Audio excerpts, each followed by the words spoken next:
వారసుడుగా గుర్తించబడ్డారు మీరు సమాజంలో.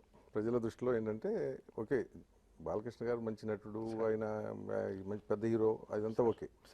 బట్ అన్ని కోణాల్లో చూస్తే ఏంటంటే జూనియర్ ఎన్టీఆర్ని, పెద్ద ఎన్టీఆర్ని గుర్తు తెస్తుంటాడు.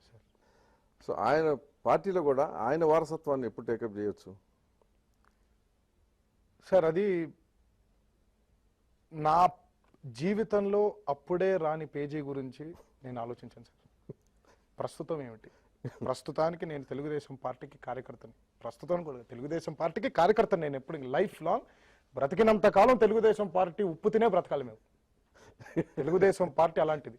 సో తెలుగుదేశం పార్టీ కార్యకర్తని. ఫ్యూచర్ అంటారా, అది ఎవరూ ఏమి చెప్పలేము సార్. దాని గురించి మనం ఇప్పుడే మాట్లాడి కాదు, ప్రయోజనం లేదు. ఇందాకంటే జూనియర్ ఎన్టీఆర్ తెలుగుగాడు గారు నిజంగా ముదిరే సార్. అంటే ఇప్పుడు నిజం చెప్పిన ముద్రంటే ఎలా సార్? సో ఎప్పుడొకప్పుడు ఈ రాష్ట్రానికి సార్ ముఖ్యమంత్రి అయ్యే అవకాశం ఉందా? తెలియదు సార్, తెలియదండి, నిజంగా తెలియదు. నేను అనేది అవుతుందా లేదా, అవుతారా లేదా అనేది తెలిసి కాదు, అవ్వాలని ఉందా? ఇంకా నేను ఆలోచించలేదు సార్ దాని గురించి ఎప్పుడు. పని ఇప్పుడు మొదలెడతారా? లేదు సార్, నాకు మొదలు పెట్టిన రోజు మీకే ఫోన్ చేస్తాను సార్. ఈ ఆలోచన ఇలా మొదలైంది, ఇది కరెక్ట్ అంటారా తప్పంటారా అని ఎప్పుడైతే నాకు ఆలోచన మొదలవుతుందో ఆ రోజే మీకు ఫోన్ చేస్తాను. నిజంగా సార్, ఏ ఆలోచన లేదండి. బయట చాలా మంది అన్ని రకాలుగా అనుకుంటూ ఉంటారు. కొంతమంది ఏమంటారంటే ఎన్టీఆర్ ఇలా మాట్లాడతాడు బయట, నేను రేపు ఇది అని. నేను ఎప్పుడు ఏ సందర్భంలో మాట్లాడింది లేదు సార్. నేను ఎప్పుడు మాట్లాడను కూడా.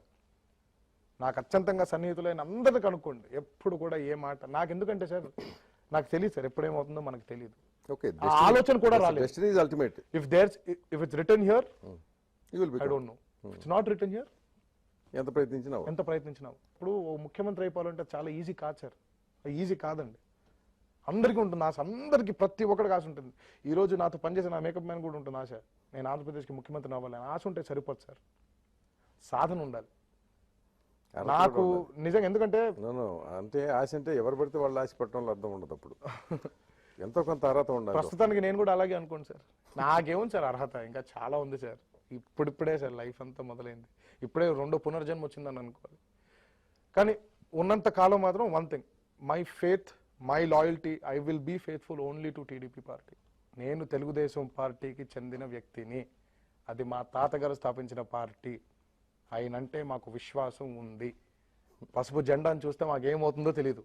నరాలు అలా అసలు ఆడిపోతుంది. మీ నాయకుడికి ఎంత నమ్మకం ఉంది నీ మీద? మావయ్య అండి, బాల్య అడిగారు, నమ్మకుండా పట్టే కదా పంపించారు నాకు. అయ్యో నా మీద నమ్మకం లేకపోతే మావయ్య కదా మంచి నమ్మకం నా మీద. ఆయన మీద మీకు నమ్మకం బాగా ఉందండి. అంటే నాకు మావయ్యతో ఎటువంటి ప్రాబ్లం లేదండి. Is a lovely leader, is a wonderful leader. Telugu Desam పార్టీకి ఈ రోజు లీడ్ చేస్తున్నారు. అర్హత కలిగిన నాయకుడు ఆయన. ఆయన మీద నాకు నమ్మకం ఉంది, నా మీద ఆయనకి అంతే నమ్మకం ఉంది. తెలుగుదేశం అంటే అధికారంలోకి వస్తే ఆయన మాత్రమే ముఖ్యమంత్రిని చేస్తారు. Is the only leader for the Telugu Desam party right now sir. పక్కా సార్. ఓకే, ఇప్పుడు ఆయన ఎన్టీఆర్ని పదవి నుంచి దించి sir, so Chandrababu Naidu take over చేసిన పార్టీని. ఈ మొత్తం ఎపిసోడ్ ఆ పార్టీకి సంబంధించి ఒక మేజర్ డెవలప్మెంట్. దాంట్లో మంచి ఉంది, చెడు ఉంది. చెడు ఎక్కువ మాట్లాడుకునే వాళ్ళు చెడు మాట్లాడతారు, మంచి మాట్లాడుకునే వాళ్ళు మంచి మాట్లాడతారు. కానీ ఎంటైర్ ఎపిసోడ్ మొత్తం చూసినప్పుడు ఎప్పుడైనా సరే తాతయ్యకి ఇలా జరిగి ఉండకపోతే బాగుండేదేమో అని ఫీలింగ్ వచ్చింది సార్? ఇప్పుడు it's a very crucial question to answer also, because as ఒక మనవడిగా నా ఫీలింగ్ అంటే తాతయ్య గారు ఉండుంటే ఈరోజు నా సక్సెస్ చూసేవాళ్ళు కదా, తాతయ్య గారు ఉండుంటే బాగుండేది కదా, బ్రతుకుంటే బాగుండేది కదా అని ఫీలింగ్ ఉంటుంది సార్.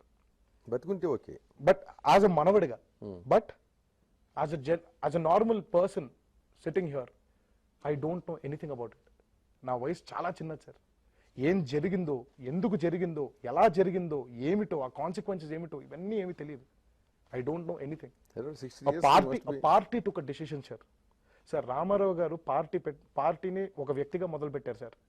కానీ ఆ పార్టీ ప్రజల పార్టీ అయిపోయింది. కార్యకర్తలు అందరూ కలిసి తీసుకున్న డెసిషన్ సార్ అది. అది కేవలం ఒక వ్యక్తో లేదా ఆయన కొడుకులో లేదా ఇంకోలు ఎవరు తీసుకున్న డెసిషన్ కాదు సార్. అది కార్యకర్తలు అందరూ కలిసి తీసుకున్న డెసిషన్ అది. ప్రజాస్వామ్యంలో ఇదంతా కామన్ సార్. కానీ అంత జరిగిన తర్వాత ఐ ఫీల్ తాతయ్య గారు చనిపోకుండా ఉంటే బాగుంటుంది కదా. ఒకసారి రివైండ్ వెళ్ళిపోయి నేను ఒక్కడనే కరెక్ట్గా ఆయన అలా ప్రాణం పోతుంటే ఆయన పట్టేసుకొని అలా పరిగెత్తుకుంటూ హాస్పిటల్కి తీసుకెళ్ళి ఆయన బతుకుంటే ఇవన్నీ చేద్దాం అనేది ఏంటంటే అలాంటి పరిస్థితి వచ్చి ఉండకపోతే కూడా బాగుండేది. అంటే సార్, అంటే దాన్ని ఇప్పుడు మనం ఏం చేయలేము సార్. నేను అదే అంటే మనం ఏం చేయలేము, అలాంటి పరిస్థితి వచ్చేసింది. అంటే నాకు తెలిసిన విషయాల గురించి, నాకు అవగాహన ఉండే విషయాల గురించి మాట్లాడుతాను సార్, కానీ నాకు అసలు ఏం జరిగిందో, ఎందుకు జరిగిందో కూడా తెలియని విషయం గురించి నేను మాట్లాడలేను సార్. మేబీ తెలిసిన తర్వాత తప్పకుండా మాట్లాడతాను సార్, తప్పకుండా మాట్లాడతాను. డెఫినెట్గా 101% I will talk about it. NTR ఫ్యామిలీలో సార్ మొత్తం మీద ఎవరంటే ఎక్కువ ఇష్టం? బాలబాబు అండి. ఆయనే. బాలబాబు అంటే చాలా ఇష్టం సార్. ఎందుకు? చాలా అద్భుతమైన మనిషి సార్, చాలా మంచి మనిషి సార్. అంటే మరి బయట చాలా మంది మూడిగా ఉంటాడంటారు. అంటే నేను అదేంటే తెలిసి తెలియకుండా వాగడం అంటారు సార్. ఇదే చాలా అద్భుతమైన మనిషి సార్. అందరికంటే పైన ఉండేది తాతగారు, తర్వాత అమ్మ. ఇప్పుడు మొత్తం 15